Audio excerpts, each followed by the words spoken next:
అందరికి welcome back to my channel Anu Yashwant vlogs.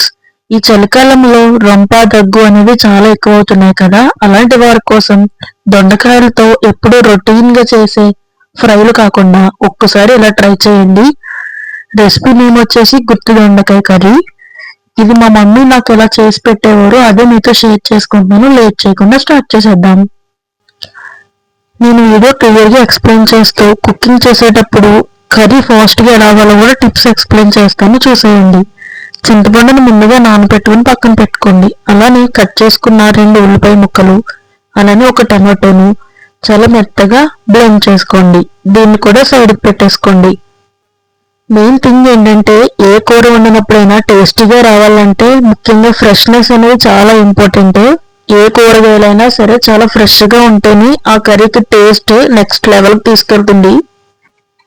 నేను curry కోసం చేస్తున్న ఈ దొండకాయలు ఎలాంటి పెస్టిసైడ్స్, ఆర్టిఫిషియల్ మందులు ఎలాంటివి యూజ్ చేయకుండా పాదుకు కాసినవి. యాక్చువల్గా ఇవి మా మదర్ వాళ్ళ ఇంట్లోవి.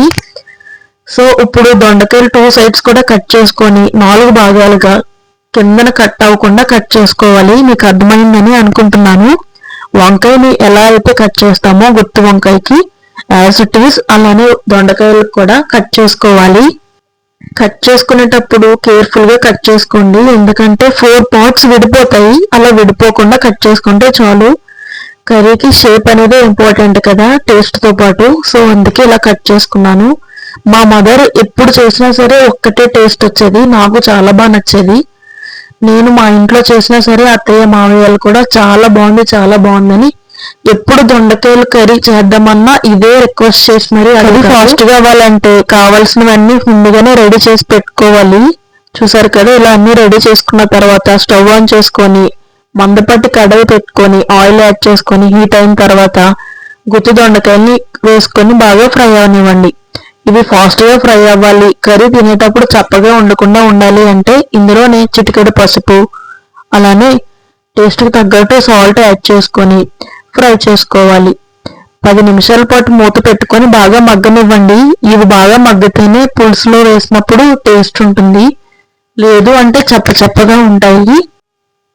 బాగా మగ్గించుకోకపోతే కర్రీలో బాగా ఉడకవు. పులుపు యాడ్ చేసిన తర్వాత ముందుగానే వేపుకునేటప్పుడే బాగా ఫ్రై చేసుకోవాలని గుర్తుపెట్టుకోండి. చూసారా, ఇలా బాగా దగ్గరగా మగ్గిపోవాలి. బాగా ఫ్రై అవుతేనే టేస్ట్ బాగుంటుంది.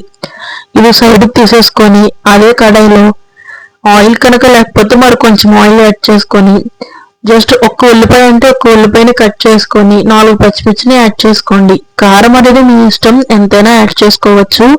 ముందుగా పేస్ట్ చేసుకున్న ఉల్లి టమాటో పేస్ట్ ని యాడ్ చేసుకోండి. ఈ టమాటో పేస్ట్ అనేది ఆయిల్ అంతా సెపరేట్ అయ్యేంత వరకు వేయించుకోవాలి, లేదు అంటే కూర అంతా తీపిగా వచ్చేస్తుంది. చూడండి, ఇలా ఆయిల్ అంతా పైకి తేలేంత వరకు కూడా వేయించుకోండి. ఆ తర్వాత ఇందులోని అల్లం వెల్లుల్లి పేస్ట్, నచ్చితే మీకు ధనియా జీలకర్ర పౌడర్ కూడా యాడ్ చేసుకోవచ్చు.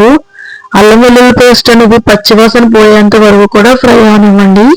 బిజినెస్ కోసం చెప్తున్నా, గుర్తుపెట్టుకోండి. ఎప్పుడైనా పులుపు యాడ్ చేసే కూరల్లో ఎలాంటి మసాలా యూజ్ చేయాల్సిన అవసరం ఉండదు. జస్ట్ ధనియా జీలకర్ర పౌడర్ యాడ్ చేసుకుంటే చాలు. ఇందులోనే మీ టేస్ట్ కి తగ్గట్టు కారాన్ని యాడ్ చేసుకొని కారం పచ్చివాసన పోయేంత వరకు కూడా ఒక్కసారి ఫ్రై అవనివ్వండి.